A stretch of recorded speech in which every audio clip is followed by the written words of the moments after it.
e një shoqërie.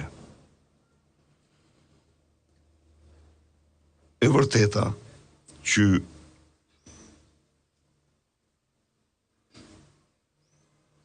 se jam këtu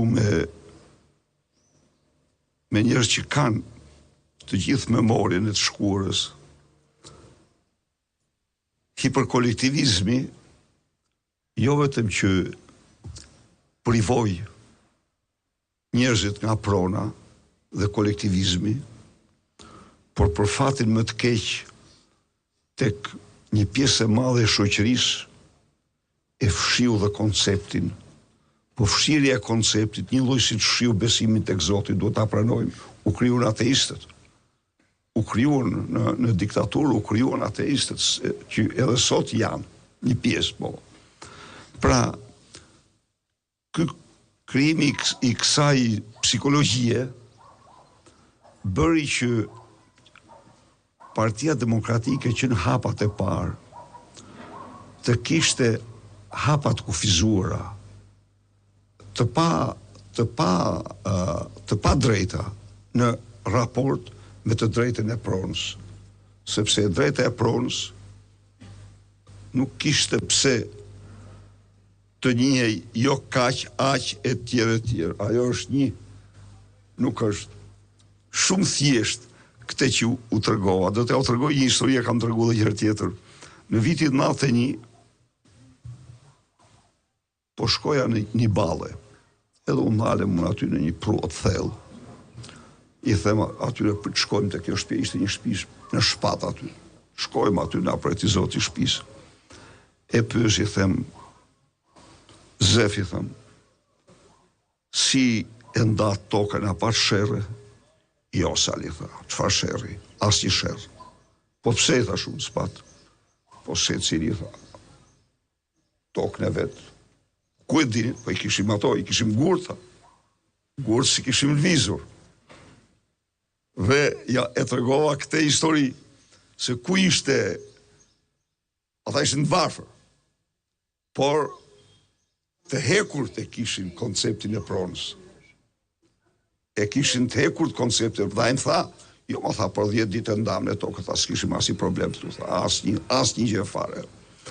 Mirë po, nuk kishin këto koncepte kudo, të thënë vërtetën tash, jo për ta justifikuar, por kishte arrit diktatura dhe kur kujtoj ligjet e parlamentit, ato pasqyronin këtë psikologji. Nuk pasqyronin të drejtën e plot të pronës. Ndonë se ne e kishim shpallur, por në mënyrë graduale ato shkuan duke u korrigjuar jo tërësisht, dhe si përfundim këto 12 vite çështja e pronës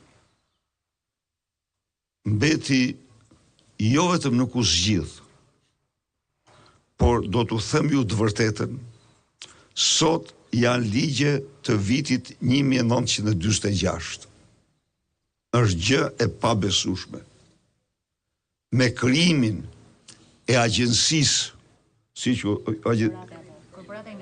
Korporata e investimeve, që Edi Rama ka vënë aty një Belin të dytë, si puna e Belinës, ata i marrin sot tokën çdo shqiptari pa asnjë lloj kufizimi dhe me çmime qesharake. Ky ka qenë ligjet e 46-s, do më thënë, prona, këto 12 vjet,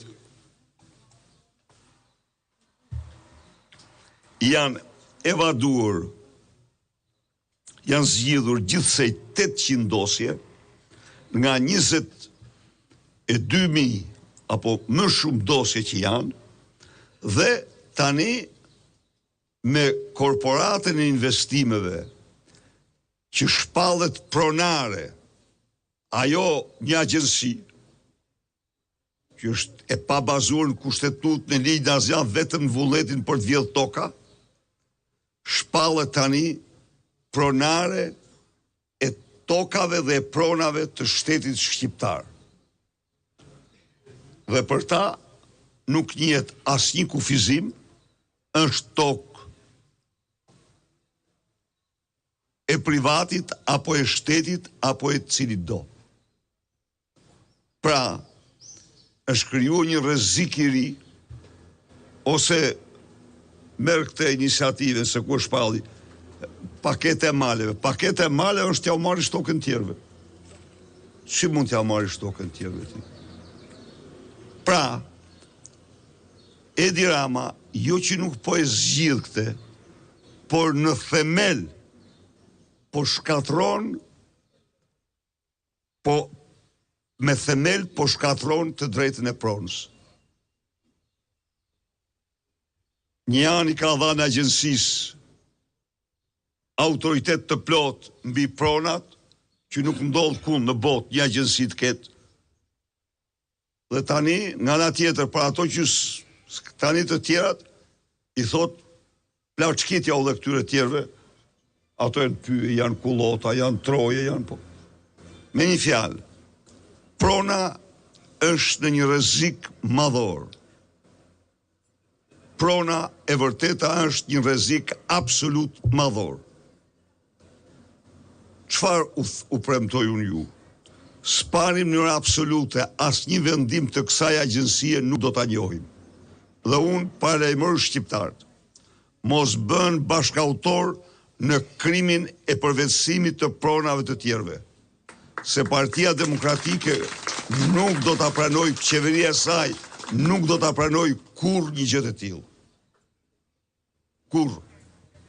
Së dyti, në 4 vite, le tjetë cila do që tjetë kostoja, ne do të zgjidhim në mënyrë përfundimtare çështjen e pronës në Shqipëri. Me një fjalë, ne në fakt patëm krijuar një fond 75.000 hektar për kompensim. Dhe 75.000 hektar në zona të pëlqyera, jo në zona koti, me fjalë, jo, në zona të pëlqyera. Po, këta e morën atë. Këta e prishën atë fond. Por ne, pavarësisht se çka ndodh me